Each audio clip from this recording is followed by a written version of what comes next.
I want to join the others who thank you for the extraordinary service you both shown to this country. You came to your role at a very challenging times. Admiral Mullen, I appreciate also the personal relationship and your trip to Vermont. You and Mrs. Mullen, when you joined Marcel and myself up there to meet with our troops when they were deploying. Secretary Gates, I've told you before, what I'll say here publicly, I've enjoyed our friendship of, it must be about 30 years now.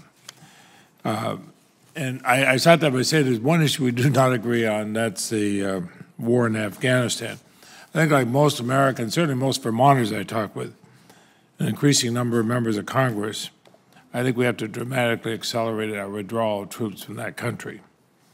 I supported going into Afghanistan for the purpose of getting Osama bin Laden after 9/11. And the subcommittee and all of us here on the Appropriations Committee have been strongly supportive of that. But I did not support the invasion of Iraq, which distracted us from that goal. Iraq had nothing to do with 9/11. We're paying for this cost for years to come. We borrowed the money to go into that war. It's some extraordinary thing in a war to borrow the money, to continue to borrow the money. Same time, we gave a tax cut for anybody who makes as much as a member of Congress. So what we said was we'll let our children, our grandchildren pay for these two wars.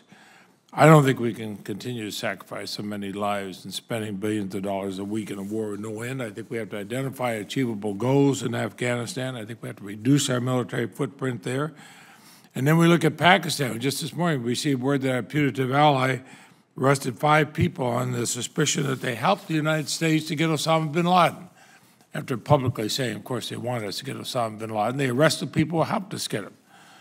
Now, we could overlook the problems probably in Pakistan if the Afghan government were any better, but we have President Karzai who can't seem to make up his mind if he's on our side of the Taliban.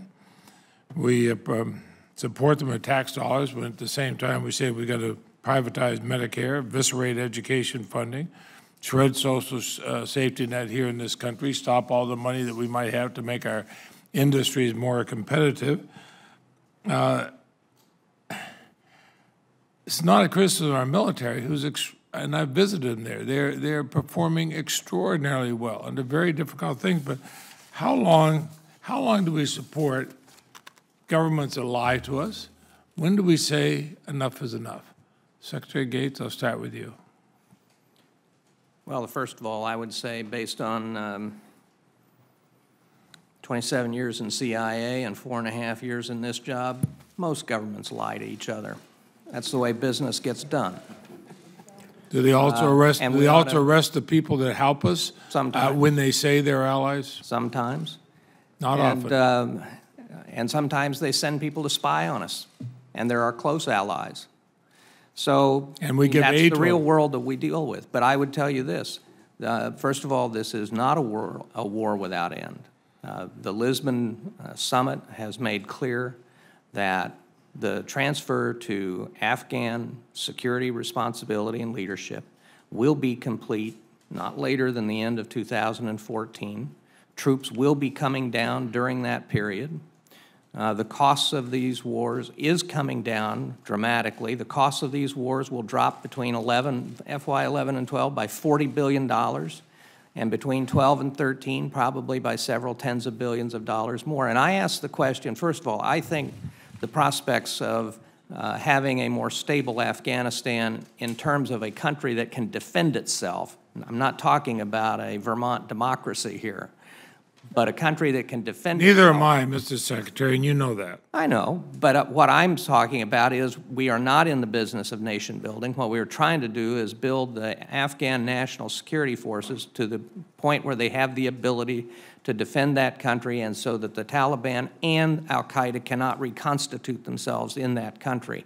And I think we are making considerable headway in that respect. So I think that I know people are frustrated. The country's been at war for 10 years. I know people are tired, but people also have to think in terms of stability and in terms of the potential for reconstitution. What's the cost of failure?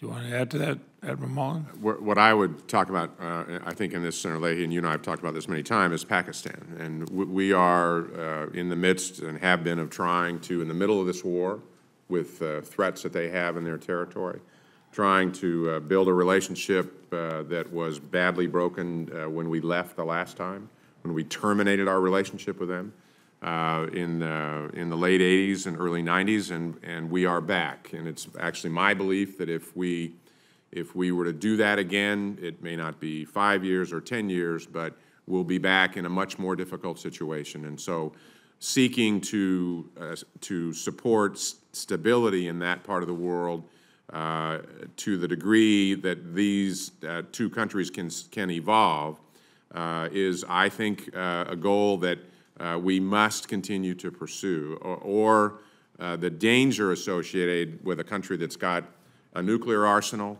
that lives next to a country that they view as an existential threat. It's just a matter of time before we're back. So I don't push back on the challenge associated with it. Some of the criticism is more than warranted. Nobody's worked that harder than me, very frankly, with the leadership. It's a conscious decision, I think, that we have to make. And if we walk away from it, it's my view it'll be a much more dangerous place a decade from now, and we'll be back.